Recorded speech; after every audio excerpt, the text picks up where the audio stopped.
Assalamualaikum warahmatullahi wabarakatuh. Alhamdulillah, hari ini untuk pertemuan pertama saya bisa menyapa Anda. Pertemuan kedua ya dalam mata kuliah fikih muamalah yang pada pertemuan kali ini sudah sampai pada bahasan yakni pengertian tentang fikih muamalah ya. Secara umum ya dalam materi ini khususnya di materi pertama ini kita akan membahas tentang fikih muamalah dan ruang lingkupnya. Apa itu fikih muamalah dan ruang lingkupnya apa? Menurut Andi Sumitro ya dalam bukunya Hukum Ekonomi Syariah dan Fikih Muamalah itu dikatakan bahwa fikih muamalah itu adalah aturan-aturan Allah yang mengatur manusia sebagai makhluk sosial dalam semua urusan yang bersifat duniawi. Artinya dengan pemahaman ini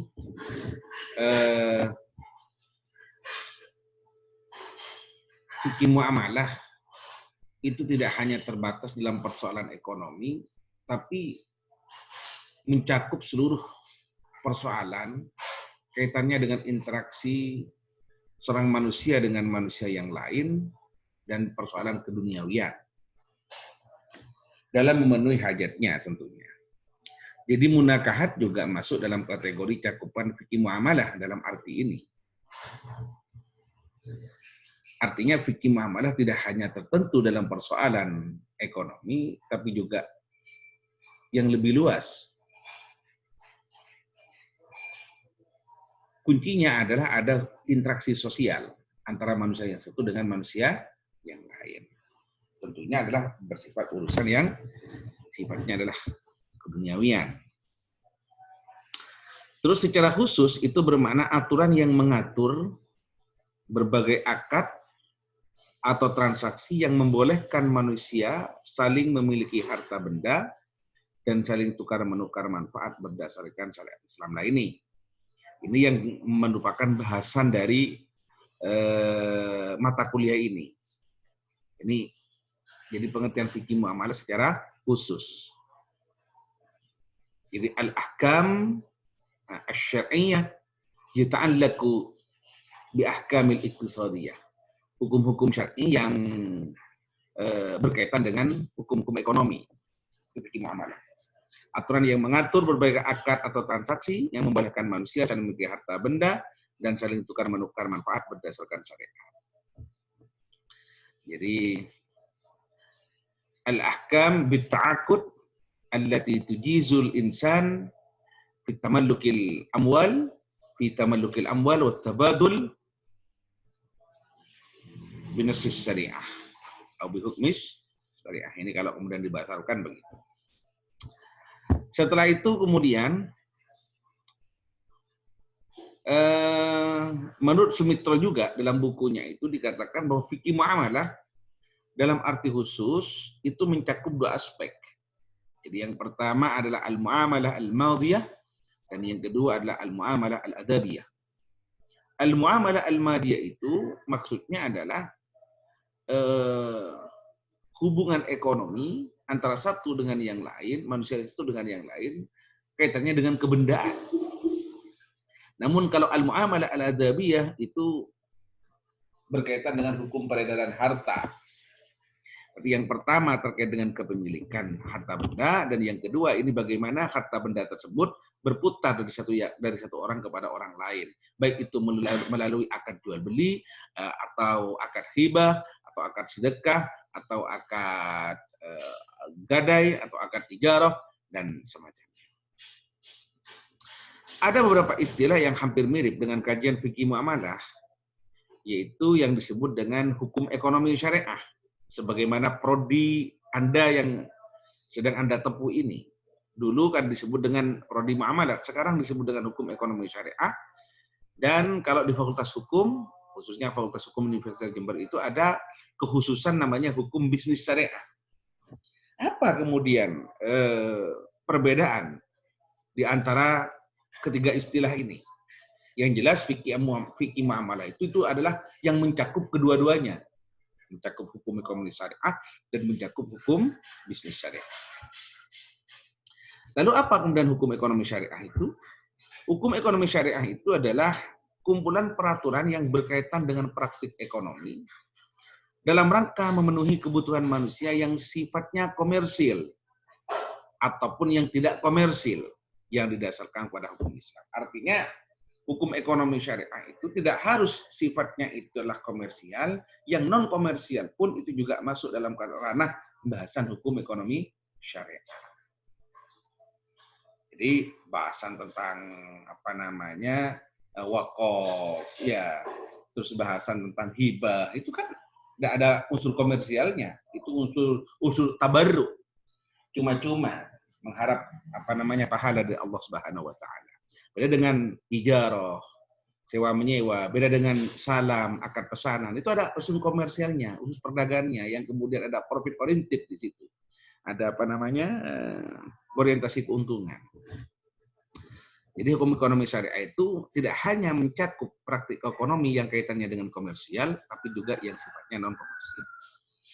Sementara hukum bisnis syariah, namanya aja bisnis, hukum bisnis syariah itulah kumpulan peraturan yang berkaitan dengan praktik bisnis seperti jual beli, kemudian perdagangan dan perniagaan yang didasarkan pada hukum Islam. Nah, jadi ini sudah lebih spesifik. Jadi kalau kemudian diurut, hukum ekonomi syariah itu adalah akarnya, kemudian hukum ekonomi fikih muamalah itu adalah akarnya, hukum ekonomi syariah itu adalah batangnya, dan hukum bisnis syariah itu adalah ranting dan juga kemudian cabang, dan kemudian kalau perlu lebih spesifik lagi adalah buahnya. Selanjutnya, para lingkup pembahasan daripada fikih muamalah ini. Jadi yang pertama secara khusus membahas tentang masalah-masalah hukum yang berkaitan dengan ekonomi syariah. Ini maksudnya fikih muamalah tadi yang makna secara khusus, bukan makna secara umum ya. Jadi lebih spesifik sudah ke makna ekonomi. Berkaitan dengan ekonomi syariah, seperti bai, jual beli, syirkah, akad kerjasama, koperasi lah kalau sekarang. Mudharabah, ini akad bagi hasil, murabahah, mencari keuntungan, ya. Muzara'ah itu apa kalau istilahnya dalam pertanian itu ngedok. Nah, musaqah itu mengairi, jadi mengairi dan merawat tanaman. Khiyar itu opsi, memberikan pemilihan apakah melanjutkan jual beli atau kemudian tidak. Istisna proyek, ya, akad proyek membuat rumah dan semacamnya. Jalan, ya, istisna namanya. Ijarah, sewa menyewa, kafalah itu apa namanya menanggung, menjamin seseorang yang kemudian punya tanggungan. Akad jaminan ini hawalah, kemudian akad perpindahan hutang. Si A, B, C misalkan. B punya hutang kepada A punya hutang kepada C. Si B kemudian A punya hutang kepada B punya hutang kepada C. Kemudian B bilang kepada A, kamu tak perlu bayar kepada saya, cukup kamu bayar kepada C. Ini namanya akad hawalah, memindah hutang, memindah pembayaran hutang. Dan lain-lain dari hal yang menyangkut hukum ekonomi syariah dan hukum bisnis syariah. Terus kemudian macam-macam bahasan dalam fikih muamalah. Secara umum bahasan fikih muamalah ini mencakup bab-bab yang berkaitan dengan interaksi manusia dengan yang lainnya. Baik itu menyangkut hubungan perekonomian atau non-ekonomi seperti pernikahan dan yang lainnya. Seperti yang sudah saya sebutkan dari awal. Namun secara khusus lingkup kajian dalam fikih muamalah adalah setiap persoalan hukum yang menyangkut masalah ekonomi syariah. Seperti yang sudah dijelaskan dalam lingkup fikih muamalah. Jadi ini berjelas lagi. Terus kemudian hubungan fikih muamalah dengan fikih lainnya. Apa ini hubungannya? Dalam kajian fikih Islam, ya, fikih muamalah ini diposisikan dalam bab bahasan ilmu fikih berada tepat setelah fikih ibadah. Jadi kalau Anda belajar fikih Islam, Urutannya itu pertama adalah fikih ibadah. Pertama ada taharah. Setelah taharah kemudian ada salat. Setelah salat kemudian ada zakat, ada puasa, ada haji. Baru kemudian beranjak kepada fikih muamalah. Ya. Kenapa kok begitu? Ini terjadi karena setiap individu yang sudah melaksanakan ibadah secara tepat, dia akan berusaha untuk memenuhi hajat duniawinya. Begitu, sebagaimana dijelaskan dalam Al-Qur'an surat Al-Jumu'ah ayat 10. Dikatakan di sini fa idza qudiyatis shalatu fantashiru fil ardi wabtaghu min fadlillahi wadhkurullaha katsiran la'allakum tuflihun. Ketika sholat telah dilaksanakan, dalam artian ibadah sudah dilakukan, fantasiru, silahkan Anda menyebar di atas muka bumi ini. Terserah mau cari apa, mencari ekonomi kayak atau semacamnya. Ayat sebelumnya kan dikatakan ya ayyuhalladzina amanu idza nudiya lis-sholati min yaumil jum'ah fas'au ila dzikrillahi wa dzarul bai'. Hai orang-orang yang beriman, jikalau kamu kemudian dipanggil atau kemudian dipanggil, ada suara azan atau panggilan dari Allah Subhanahu wa taala untuk melakukan salat, yakni salat Jumat, fas'au ila dzikrillah, maka bersegeralah kamu untuk berzikir kepada Allah, yakni melakukan salat Jumat, wa dzarul bai', dan tinggalkan jual beli itu, aktivitas ekonomi itu hentikan. Gitu kan? Ta'allakum tuflihun, supaya kamu itu mendapatkan keberuntungan. Fa idza qudiyatis shalah, ketika salat itu sudah dilaksanakan, dalam artian ibadah sudah dilakukan, fantasiru fil ardh. Silahkan kemudian mencari pengharapan Allah di muka bumi ini.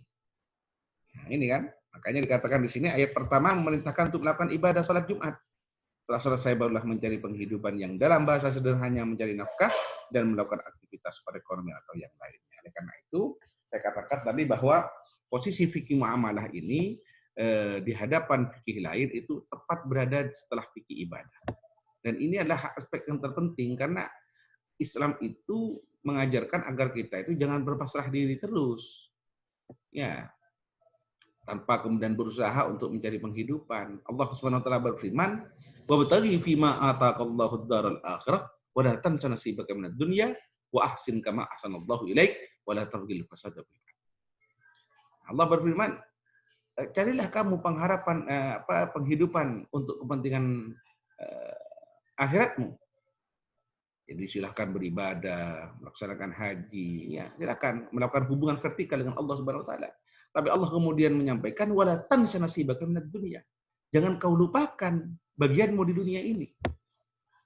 Ya, artinya harus bekerja, harus mencari penghidupan yang layak.